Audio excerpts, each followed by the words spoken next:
Hi guys, so in this video we're going to talk about average atomic mass. You will for sure need a calculator for this video, and then we're going to talk briefly about the periodic table as well. So we are going to start by talking about average atomic mass. So guys, in our last video, hopefully the last video you watched, we talked about isotopes. And guys, what you may have noticed is that the masses on our periodic table pretty much all are decimal places, right? All have decimals, and they're not those nice even whole numbers that we've seen doing like isotopes and figuring out the mass number of those. So why is that? Like, what's going on there? And guys, it's because it's our average atomic mass. So let's kind of jump in to what that means and all of that jazz. Okay, so on our period, just in general, most hydrogens have a mass number of 1. Okay, like something like 98% of hydrogen has a mass number of 1. However, on our periodic table for hydrogen 1, the mass listed on our periodic table is 1.007825, which isn't what it says on our periodic table. Ours says 1.01 just because it's rounded. All right. Now, guys, the reason why we don't just have the normal mass on our periodic table is because elements can have different masses. We talked about that with our isotopes. The same element can have different masses. So for hydrogen, for example, there's 3 naturally occurring isotopes. There's hydrogen that just has a mass of 1. There is hydrogen that has a mass of 2. And there's hydrogen that has a mass of 3. Okay, so just saying that the mass of hydrogen is 1 does not accurately portray all of those different isotopes of hydrogen. So they have to do something different to accurately portray, like, what is our actual mass number? So what is on our periodic table is called the average atomic mass. All right, so it's the average atomic mass of hydrogen and every single other element. And we calculate it by using a weighted average. So a weighted average basically just means that we're not just straight up in our average, each number doesn't have the same weight or doesn't contribute as much. It's the same way as your grades. You know, your grade is 60% major grades and then 40% minor grades. That's a weighted average. Your major grades carry more weight or have a higher effect on your grade than your minor grades do. So it's still an average because we still do take the average of the 2 grades to calculate it. It's just that your major grades affect your grade more than your minor grades. So it's kind of the same thing here. We use each element's percent abundance of isotopes. So we take out of all of the isotopes of hydrogen in the whole world, what percentage of them have a mass of 1? What percentage have a mass of 2? What percentage have a mass of 3? And we use those percentages to calculate how the average atomic mass of hydrogen. Guys, our units are going to be either U or AMU or grams per mole, and it kind of depends on the context of the question. So if it's asking about a single hydrogen atom, that's when we use atomic mass units. Whereas if it's talking about a bunch of hydrogen atoms, that's when we'll use grams per mole. So if we're talking about a single atom, it's U. If we're just talking about kind of in general, it's grams per mole. Okay. So to calculate it, you're going to be given data, and it'll typically look like this. This would just be kind of like our isotopic notation right here. And then you'll also be given some other things. So this is our percent abundance. And then over here, we have our atomic masses of those things. So our atomic masses, then those are typically very specific. Sometimes they're a little more general. It kind of depends. Okay, so we're going to talk about how to calculate our weighted average now. So how to actually solve these problems. So first thing is we are going to change the abundance to its decimal form. So divide by 100 or move your decimal 2 places to the left. Then we're going to multiply each abundance by the atomic mass, and then add them all together. So here's kind of our general formula. The mass of isotope A times its abundance plus the mass of isotope B times its abundance plus the mass of isotope C times its abundance, so on and so forth for however many isotopes you have. Typically, I don't think you see more than like 2 or 3, but like zirconium, for example, has like 5 different masses that it could have. So some of them do have a lot. Okay, so let's practice. You guys ready? All right. So here we have our we're going to calculate the average atomic mass of magnesium, which has 3 isotopes. So first things first is we need to change all of our percentages into a decimal. So you can divide by 100. I just moved the decimal 2 times. So if I'm going to move it 1, 2, that's going to give me 0.7899. Then we have 10% here, so move our decimal 1, 2 times. Same thing with 11, 1, 2.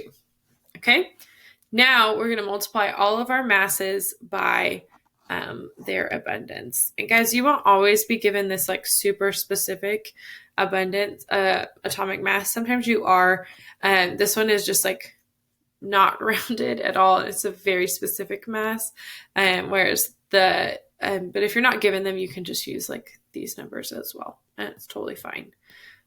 So let's solve it.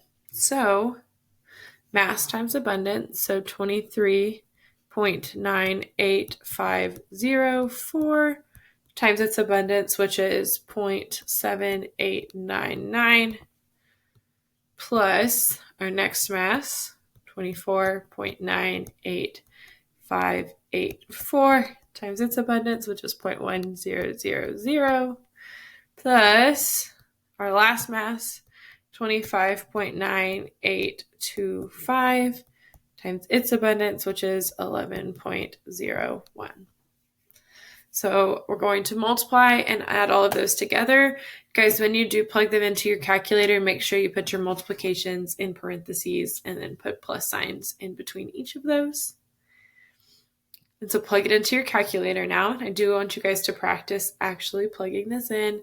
I've told my kids, or something I say a lot, I don't know if I've told y'all yet, is that oftentimes where kids make the biggest mistakes on things is they just don't plug them into the calculator correctly. So always practice plugging things into your calculator. So you'll plug it in. And when I plugged it in, I got 24.30504. Now, guys, for us, we're always going to just round these to 2 decimal places because that's how our mass is rounded on our periodic table. So just round it to 2 decimal places. So if I'm going to do that, I'm going to keep the 3 and the 0, or the first 2 decimal places. But if I look, I've got a 5 next to my 3. So that tells me to, so that tells me to round up. So that means I'm going to end up with 24.31 U or AMU, either unit, that's the same. Okay, so now we can check, and there's a couple ways we can check. So number 1, we can just kind of check based on our problem alone. Do we think we got it right? So if I'm looking at my isotopes and my abundances, I have almost 80% of this magnesium 24. So that should tell me that my answers should be pretty close to that 24, just because I have almost 80%. That's almost all of my magnesium. So is my answer pretty close to 24? Yeah, it's pretty stinking close. It's a little higher, which makes sense because our other 2 masses are a little higher, but it's pretty close to 24, which makes sense. So that's way number 1 we can check.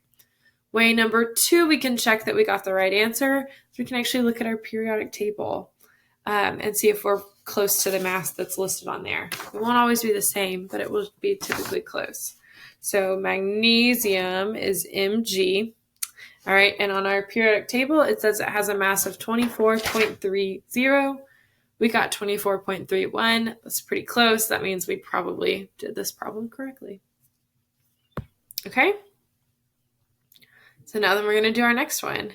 And it says calculate the average atomic mass of chlorine that has 2 isotopes.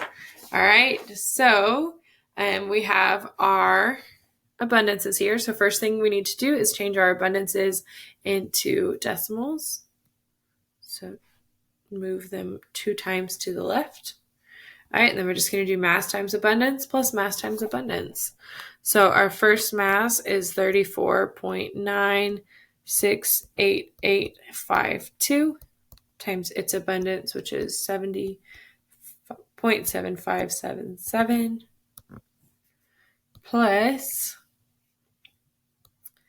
36.965903 times its abundance, which is 0.2423. And then just plug it into your calculator. Now, guys, on this one, we can kind of assume again, because we have like 75% of that chlorine with an atomic mass of almost 35, that our mass is going to be pretty close to 35 this time.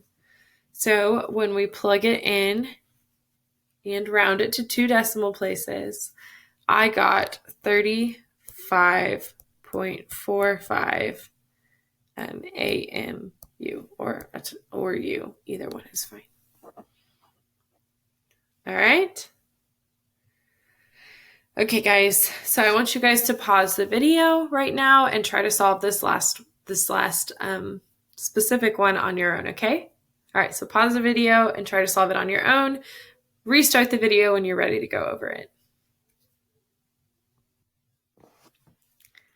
Okay, guys, so I solved it, did my mass times my abundance for each one, and when I solved it, I got 20.18. Now, guys, it didn't ask in this question specifically, but a lot of times if you're given an unknown, it may also ask you to identify the element. So I have 20.18 as my atomic mass here, and so I'm going to check my periodic table to determine the identity to figure out who it could possibly be. All right, guys. Neon also has a mass of 20.18, so that would tell us that this unknown element here is potentially neon. Yeah? Okay. Last question. It says the element boron has an atomic mass of 10.81 U. However, there's no single atom of boron that has a mass of exactly 10.81 U. Explain. Okay, guys, so I'm just going to kind of point you in the right direction, but I definitely want you guys to answer this one and come up with a better, well thought out answer than I did. But 10.81 is an average atomic mass. So since it's an average atomic mass, that means that it's the average of multiple isotopes of boron. So so that's why there's no single one, is because that's the average atomic mass there instead of being the mass of a specific atom of boron. Okay, guys, hopefully you understood this video and you found it helpful. Feel free to email Mr. Oglesby or myself if you have any questions about this topic. Bye, guys.